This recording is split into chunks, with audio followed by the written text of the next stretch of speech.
حضور کو پکارے اور کہیں یا رسول اللہ۔ دستار بندی کا یہ جلسہ ہے۔ ایک بچہ الحمدللہ مکمل حافظ قرآن بن چکا ہے۔ حافظ قرآن کون ہوتا ہے؟ میں اس سے متعلق چند باتیں بتاؤں۔ قرآن ہی کہتا ہے ذالک الکتاب لا ریب فیہ۔ قرآن یہ اللہ کی وہ کتاب ہے جس کتاب میں کوئی شک اور شبہ کی گنجائش نہیں۔ قرآن نے جو کہا سچ کہا۔ قرآن جو حکم ہم کو دیتا ہے وہ رب تبارک و تعالیٰ کا حکم ہے، اور ہم سارے لوگوں پر اس حکم کو ماننا لازم و ضروری ہے۔ آج آپ دیکھیں گے کہ ایک چھوٹا سا بچہ جس کی عمر تقریباً 10-12 سال ہوگی، اتنے کم عمر ایک بچے نے ماشاءاللہ سبحان اللہ، ہمارے حضرت بتا رہے ہیں کہ جو بچہ حافظ قرآن ہو رہا ہے اس کی بڑی کم عمر ہے، وہ 10 سال سے بھی کم ہے، 7-8 سال کا بچہ ہے۔ اللہ ماشاءاللہ سبحان اللہ۔ آپ غور کیجئے کتنے بچے یہاں پر بیٹھے ہوئے ہیں، کتنی عمر کے لوگ بیٹھے ہوئے ہیں۔ نہ جانے اس محفل میں کوئی ایسا بھی ہو کہ جس کو قرآن کی ایک آیت تک یاد نہ ہو، لیکن سنو، ہم حضور کے امتی ہیں، ہم اللہ کے بندے ہیں، ہم نے مدینے والے آقا کا کلمہ پڑھا ہے۔ حضرات محترم، جب ہم حضور کے امتی ہیں، مصطفیٰ جان رحمت کے غلام ہیں، تو ہر ایک مسلمان پر فرض ہے کہ کم سے کم وہ قرآن کی ایک آیت ضرور یاد کرے۔ ایک آیت کا یاد کرنا ہر ایک مسلمان پر فرض ہے۔ مدینے والے آقا نے ارشاد فرمایا، ان الذی لیس فی جوفہ شیء من القرآن کالبیت الخریب۔ سرکار فرماتے ہیں کہ وہ انسان جس کے سینے میں قرآن کی ایک آیت بھی نہ ہو، وہ انسان ایسا ہے جیسا کہ ویرانہ گھر ہوتا ہے۔ اب میں آپ کو بتاؤں، حدیث کی تشریح کا وقت نہیں ہے، جس انسان کو قرآن بالکل یاد نہیں ہے وہ ویران گھر کی طرح ہوتا ہے۔ ایک دوسری حدیث میں میرے آقا نے ارشاد فرمایا، جس گھر میں قرآن نہیں پڑھا جاتا وہ گھر قبرستان کی طرح ہوتا ہے۔ اب بتانا یہ چاہتا ہوں، قرآن یاد کر کے اپنے دل کو بھی آپ آباد کرو۔ جس نے قرآن یاد نہیں کیا، ایک آیت بھی یاد نہیں کی، اس نے اپنے دل کو ویران کر دیا۔ اور جس گھر میں قرآن کی تلاوت نہیں ہوتی وہ گھر بھی قبرستان بن جاتا ہے۔ ہم سرکار کے امتی ہیں، حضور کے غلام ہیں، ہمیں قرآن یاد کر کے اپنے دل کو بھی آباد کرنا ہے، اور گھر میں قرآن کی تلاوت کر کے اپنے گھر کو بھی آباد کرنا ہے۔ قرآن کا حافظ ہونا یہ آسان بات نہیں ہے۔ آؤ بریلی کے شہنشاہ اعلیٰ حضرت امام اہل سنت سے پوچھتے ہیں، اے امام اہل سنت آپ بتائیے قرآن کا حافظ بننا کیسا ہے؟ تو میرے امام فرماتے ہیں، قرآن کا اعلیٰ حضرت نے فتاوی رضویہ میں لکھا، کتاب اللہ کا حافظ ہونا یہ امم سابقہ میں خاصہ انبیاء تھا۔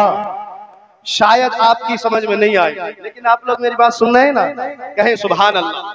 اعلیٰ حضرت فرماتے ہیں کتاب اللہ کا حافظ ہونا امم سابقہ میں، ہمارے نبی سے پہلے جتنی امتیں آئیں، جتنے نبی آئے، ان سارے نبیوں میں جو اللہ کی کتاب کا حافظ ہوتا تھا وہ ان نبیوں کے امتی نہیں ہوتے تھے۔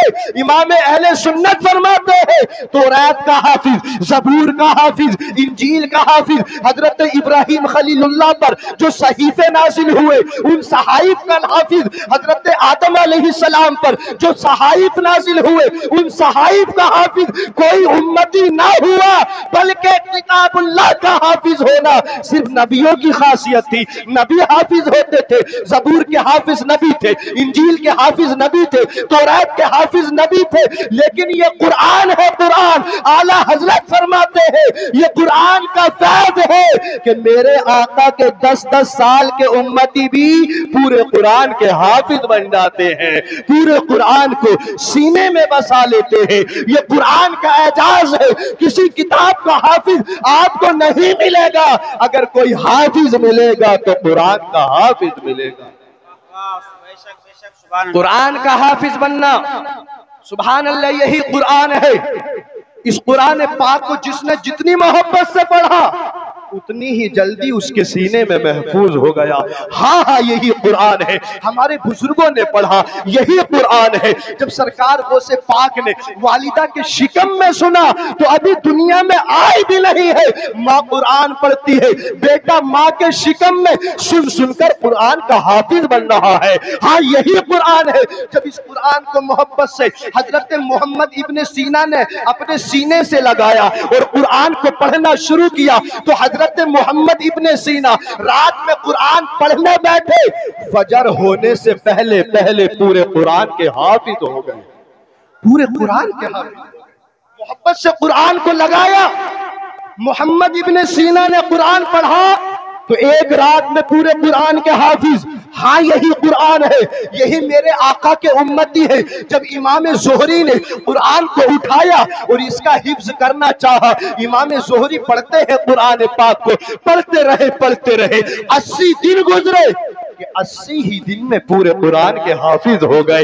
امام شیبانی نے اسی قرآن کو جب پڑھنا شروع کیا تو محمد ابن حسن شیبانی علیہ الرحمہ نے جب قرآن کا حفظ کرنا چاہا تو صرف 7 دن میں پورے قرآن کے حافظ ہو گئے۔ سبحان اللہ۔ سفیان ابن عیینہ نے جب اسی قرآن کو حفظ کرنا چاہا تو 4 سال کی عمر میں قرآن کے حافظ ہو گئے۔ پیر مہر علی شاہ نے جب قرآن کو یاد کرنا چاہا، 4 سال کی عمر ہے، استاد سے ناظرہ پڑھ رہے ہیں لیکن ناظرہ پڑھتے پڑھتے ہی حافظ قرآن ہو جاتے ہیں۔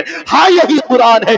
امام ربانی مجدد الفسانی شیخ احمد سرہندی فاروقی کے صاحبزادے حضرت شاہ معصوم نے جب قرآن کو یاد کرنا چاہا تو 3 مہینے میں قرآن کے حافظ ہو گئے۔ ہاں یہی قرآن ہے، اس کو پڑھ کر تو دیکھو۔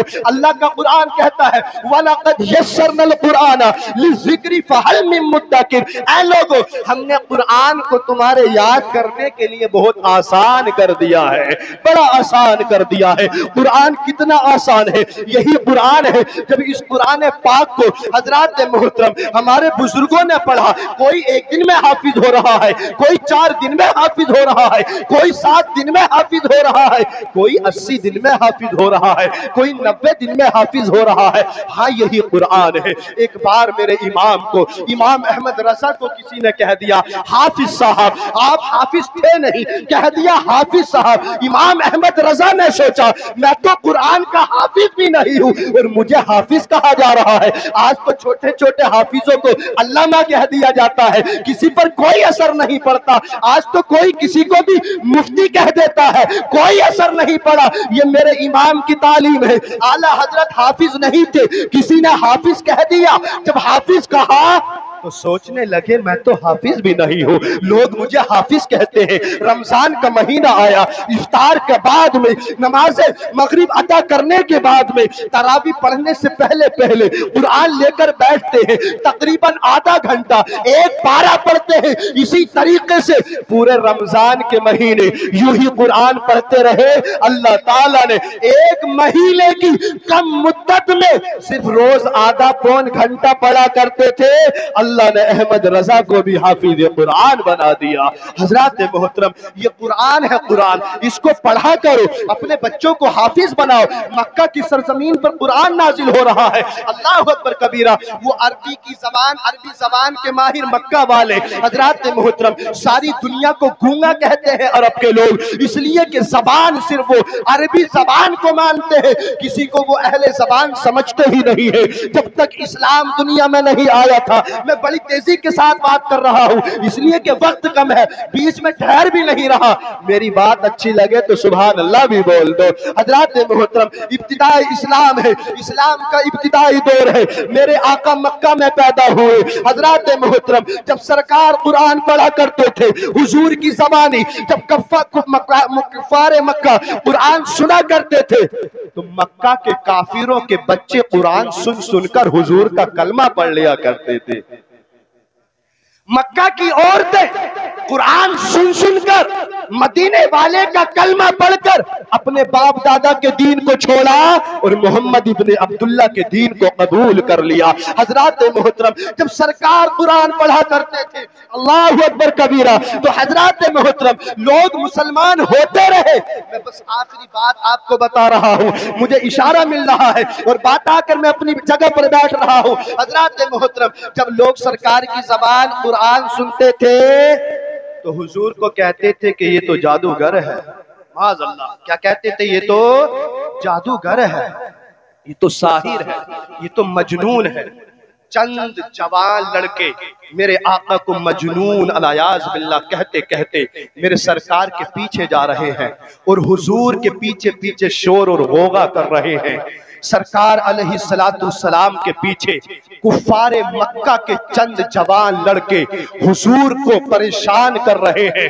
حضرات محترم مجنون کہہ رہے ہیں، انہی میں ایک آگئے جن کا نام ہے زماد ابن سالیبہ، وہ اپنے وقت کے بہت بڑے حکیم و طبیب تھے۔ انہوں نے جب دیکھا کہ یہ مجنون جا رہا ہے، سب لوگ اس کو پاگل کہہ رہے ہیں، تو زماد ابن سالیبہ نے کہا کہ میں اپنے وقت کا بڑا طبیب اور حکیم ہوں، اگر واقعی یہ مجنون ہے تو کیا میں ان کا علاج کر دوں؟ حضرات محترم، میرے آقا کو پاگل کہہ رہے تھے معاذ اللہ رب العالمین، لیکن جب سرکار علیہ السلام کے پاس میں زماد ابن سالیبہ پہنچتے ہیں اور کہتے ہیں کہ میں وقت کا بڑا حکیم ہوں، اگر آپ واقعی مجنون ہیں تو میں آپ کا علاج کر دوں گا۔ اللہ اکبر کبیرہ، میرے نبی کا علاج کرنے کے لیے وقت کا بڑا حکیم و طبیب آ گیا، لیکن جیسے ہی حضور کے قدموں میں پہنچا میرے آقا نے کچھ نہیں کہا، مدینے والے مصطفیٰ نے قرآن پڑھنا شروع کر دیا۔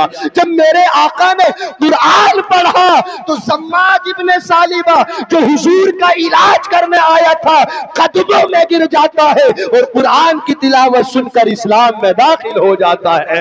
یہ ہے قرآن جس کے سامنے کوئی زبان والا نہ رک سکا۔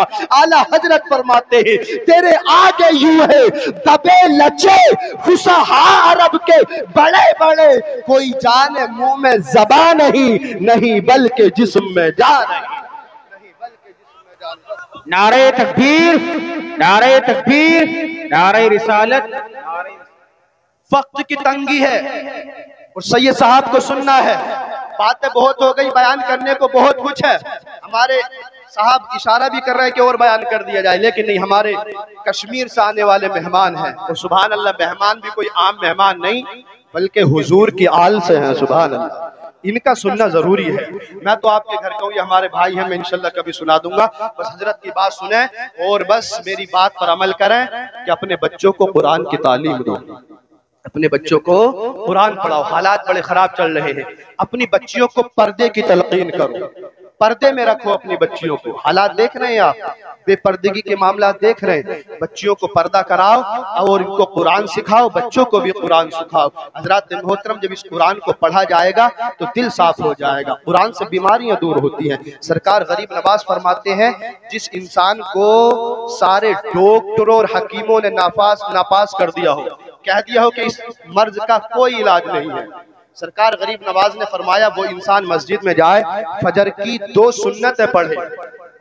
ہشت بہشت کے اندر لکھتے ہیں کہ صرف 2 سنتیں پڑھے، ابھی فرض نہ پڑھے، سنت پڑھے اور سنت پڑھنے کے بعد میں سورہ فاتحہ پڑھنا شروع کر دے، 41 بار الحمد شریف پڑھے، اور وہ بیمار جس کو یہ کہہ دیا گیا ہو کہ اس کا کوئی علاج نہیں ہے، میرے آقا غریب نواز فرماتے ہیں فجر کے 2 فرض پڑھنے سے پہلے سنتیں پڑھنے کے بعد میں 41 بار سورہ فاتحہ پڑھ کر اس کے اوپر دم کر دیا جائے، اللہ تعالیٰ اس سورت کے صدقے میں اس کو شفا عطا فرما دے گا۔ قرآن کے اندر لا علاج بیماریوں کا علاج ہے، جن کا کوئی علاج نہیں ہے، قرآن پڑھو۔ اللہ تبارک و تعالی نے قرآن کو لوگوں کے لیے شفا بنا کر نازل فرمایا ہے۔ اللہ تعالی ہم سب کو قرآن سے محبت کی توفیق عطا فرمائے، آمین۔ وآخر دعوانا ان الحمدللہ رب العالمین۔ کلمہ طیبہ پڑھیں، لا الہ الا اللہ محمد